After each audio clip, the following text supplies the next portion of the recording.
नमस्कार। ऐसा कई बार होता है कि हम कोई सामान खरीदें और वो खराब निकल जाए या फिर किसी सर्विस से हमें वो न मिले जिसकी उम्मीद थी। हम सब कभी ना कभी ऐसी स्थिति का सामना करते हैं, है ना? तो इसीलिए आज हम फार्मेसी लॉ एंड एथिक्स के चैप्टर 20 को समझने वाले हैं।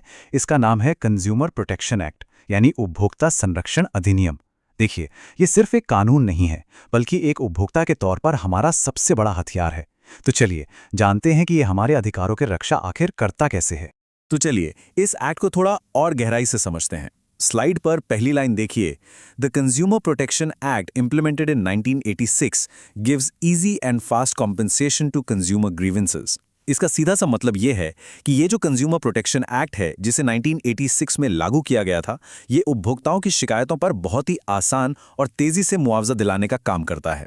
अब अगली लाइन है, it safeguards and encourages consumers to speak against insufficiency and flaws in goods and services. मतलब ये कानून ना सिर्फ उपभोक्ताओं की सुरक्षा करता है, बल्कि उन्हें हिम्मत भी देता है कि वो सामानों और सेवाओं में किसी भी तरह की कमी या खराबी के खिलाफ अपनी आवाज उठाएं। अब जरा अगले बॉक्स पर नजर डालते हैं। इसमें लिखा है, if traders and manufacturers practice any illegal trade, this act protects their rights as a consumer. तो इसका मतलब क्या हुआ? इसका मतलब ये हुआ कि अगर कोई व्यापारी या कोई बनाने वाली कंपनी मतलब मैन्युफैक्चरर कोई भी गैर कानूनी काम करता है, तो ये एक्ट एक कंज्यूमर के तौर पर हमारे अधिकारों की पूरी तरह से रक्षा करता है।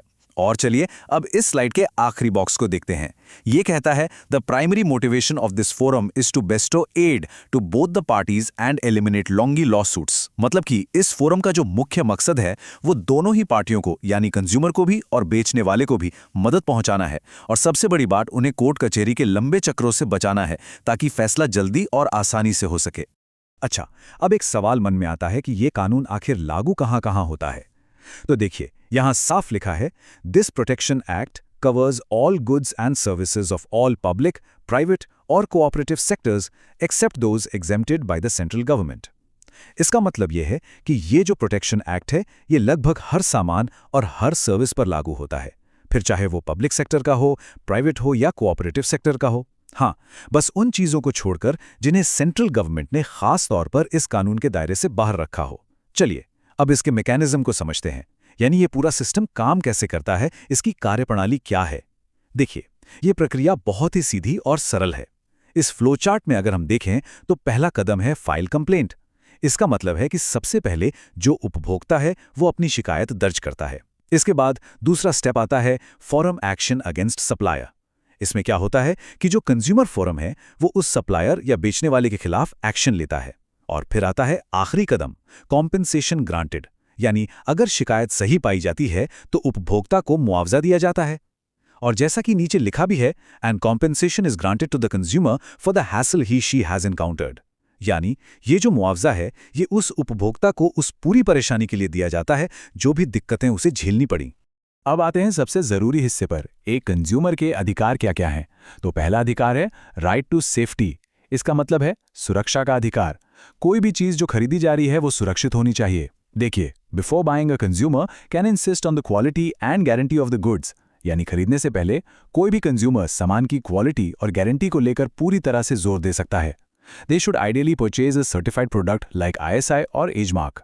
और इसलिए ये सलाह दी जाती है कि हमेशा ISI या एज मार्क जैसे सर्टिफाइड प्रोडक्ट्स ही खरीदने चाहिए। दूसरा अधिकार है राइट टू चूज, यानी कि चुनने का अधिकार। यहां लिखा है, consumer should have the right to choose from a variety of goods and in a competitive price. इसका सीधा सा मतलब है कि बाजार में किसी को भी एक ही चीज खरीदने के लिए मजबूर नहीं किया जा सकता। एक उपभोक्ता के पास ये पूरी आजादी है कि वो अलग अलग तरह के सामानों में से सही कीमत पर अपनी पसंद की चीज चुन सके। और तीसरा अधिकार है राइट टू बी इन्फॉर्म्ड। इसका मतलब है सूचना का अधिकार।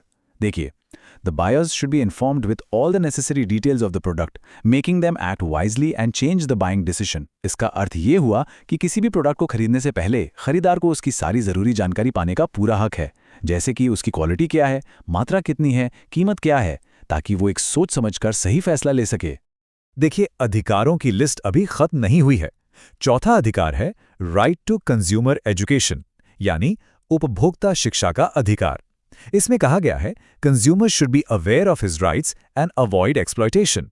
मतलब हर उपभोक्ता को अपने अधिकारों के बारे में पता होना ही चाहिए ताकि कोई उसका फायदा ना उठा सके, उसका शोषण ना कर सके। और अगली लाइन बहुत जरूरी है, ignorance can cost them more, क्योंकि अगर जानकारी नहीं होगी तो इसका बड़ा खामियाजा भुगतना पड़ सकता है। पांचवां अधिकार है राइट टू बी हर्ड, यानी सुने जाने का अधिकार। देखिए, this means the consumer will get due attention to express their grievances at a suitable forum. इसका मतलब साफ है कि अगर किसी उपभोक्ता की कोई शिकायत है तो उसकी बात को पूरा ध्यान देकर सुना जाएगा और उसे एक सही मंच भी दिया जाएगा जहां वो अपनी पूरी बात रख सके। और छठा, जो कि बहुत महत्वपूर्ण है, वो है राइट टू सीक कॉम्पेंसेशन, यानी मुआवजा मांगने का अधिकार। इसमें कहा गया है, this defines that the consumer has the right to seek redress against unfair and inhuman practices और एक्सप्लॉयटेशन ऑफ द कंज्यूमर। इसका अर्थ यह है कि अगर किसी उपभोक्ता के साथ कोई गलत या अनुचित व्यवहार होता है या उसका शोषण किया जाता है, तो उसे उसके बदले में हर्जाना या मुआवजा पाने का पूरा अधिकार है। अब इन 6 अधिकारों को याद रखने का एक बहुत ही आसान तरीका भी है। यहां देखिए, रिमेंबर, SCHICE एक छोटा सा शॉर्टकट है। ये इन सभी अधिकारों के पहले अक्षर से मिलकर बना है। चलिए देखते हैं। S से सेफ्टी, C से कॉम्पेंसेशन, H से हर्ड, I से इन्फॉर्म्ड, C से चूज और E से एजुकेशन। तो SCHICE याद रखने से ये सारे अधिकार आसानी से याद रह जाएंगे। अच्छा, जहां अधिकार होते हैं वहां जिम्मेदारियां भी होती है ना। तो चलिए अब बात करते हैं एक उपभोक्ता की जिम्मेदारियों की, अ कंज्यूमर्स रिस्पॉन्सिबिलिटीज। तो सबसे पहली जिम्मेदारी है रिस्पॉन्सिबिलिटी टू बी अवेयर, यानी जागरूक रहने की जिम्मेदारी। इसका मतलब है कि कुछ भी खरीदने से पहले प्रोडक्ट की क्वालिटी और सेफ्टी के बारे में पता करना चाहिए। दूसरी है रिस्पॉन्सिबिलिटी टू थिंक इंडिपेंडेंटली, यानी स्वतंत्र रूप से सोचने की जिम्मेदारी। विज्ञापनों से प्रभावित हुए बिना ये सोचना जरूरी है कि असल जरूरत क्या है। तीसरी, रिस्पॉन्सिबिलिटी टू स्पीक आउट, यानी अपनी आवाज उठाने की जिम्मेदारी। अगर कोई समस्या आती है तो चुप नहीं बैठना है, अपनी बात रखनी है। चौथी, रिस्पॉन्सिबिलिटी टू कंप्लेन, यानी शिकायत करने की जिम्मेदारी। अगर किसी चीज से संतुष्ट नहीं है तो एक सही और ईमानदार शिकायत दर्ज करना भी एक जिम्मेदारी है। और पांचवी, responsibility to be an ethical consumer, यानी एक नैतिक उपभोक्ता बनना और किसी भी तरह की धोखाधड़ी या गलत काम का हिस्सा नहीं बनना। तो अब सवाल ये उठता है कि अगर किसी के साथ कुछ गलत हो जाए तो शिकायत दर्ज कैसे की जाए। देखिए, ये प्रक्रिया काफ़ी आसान है और इस फ्लो चार्ट में इसे बहुत अच्छे से समझाया गया है। तो पहला कदम है, within 2 years of purchasing the product और services the complaint should be filed. ये बात याद रखने वाली है कि सामान खरीदने या सर्विस लेने के 2 साल के अंदर ही शिकायत दर्ज करानी होती है। दूसरा कदम, in the complaint mention details, exchange, replacement और compensation for torture. Declaration must be reasonable. इसका मतलब है कि शिकायत में सारी बातें साफ साफ लिखनी होती हैं कि क्या चाहिए, एक्सचेंज, रिप्लेसमेंट या फिर मुआवजा। और हाँ, जो भी मांग हो वो वाजिब होनी चाहिए। तीसरा कदम, attach all relevant receipts and bills. ये बहुत ज़रूरी है कि शिकायत के साथ सारे ज़रूरी बिल और रसीदें भी लगाई जाएं, क्योंकि वही तो सबूत हैं।